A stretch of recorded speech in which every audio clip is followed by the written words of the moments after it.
روزی مردی با چشمانی پر از غم نزد یک روانشناس معروف رفت. گفت: من احساس بی‌ارزشی میکنم. هیچ کس منو قبول نداره. خودم هم از خودم بدم میاد. کمکم کن. چی کار کنم تا دوباره به خودم اعتماد داشته باشم؟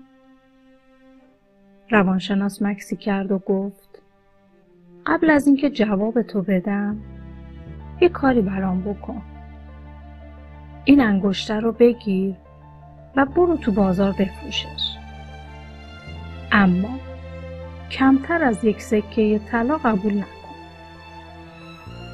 مرد انگشتر رو برداشت و راهی بازار شد.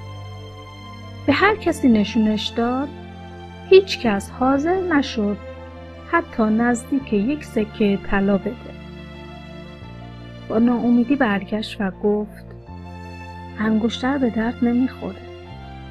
کسی براش ارزش قائل نشد. روانشناس لبخند زد و گفت: حالا ببرش پیش یه زرگر واقعی.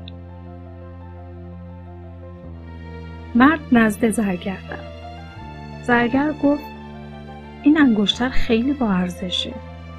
حداقل 50 سکه طلا میارزه. وقتی برگشت، روانشناس گفت: میبینی؟ تو داشتی ارزش این انگشتر رو از کسایی میپرسیدی که چیزی ازش نمیدونستن. درست مثل خودت. تو ارزشمندتر از اونی هستی که دیگران تشخیص بدن. فقط باید بدونی از کی بپرسی.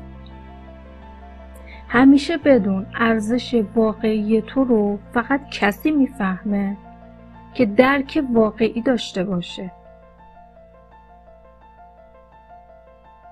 خیلی وقتا ما عادت کردیم خودمون رو از دریچه نگاه بقیه ببینیم. از بچگی تا الان انگار یه عادت ذهنی داریم که فقط وقتی احساس خوب بودن میکنیم که یه نفر دیگه بهمون بگه تو خوبی. اما این یه تله است. تو روانشناسی بهش میگیم وابستگی تاییدی. یعنی چی؟ یعنی حال خوب ما وابسته است به تایید دیگران. مشکل کجاست؟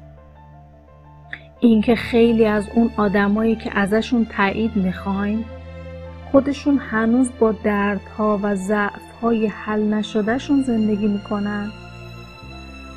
پس وقتی اونها بهت بی‌توجهی میکنن، تحقیرت میکنن یا تو رو نمیفهمن، تو با خودت فکر میکنی حتما من خوب نیستم.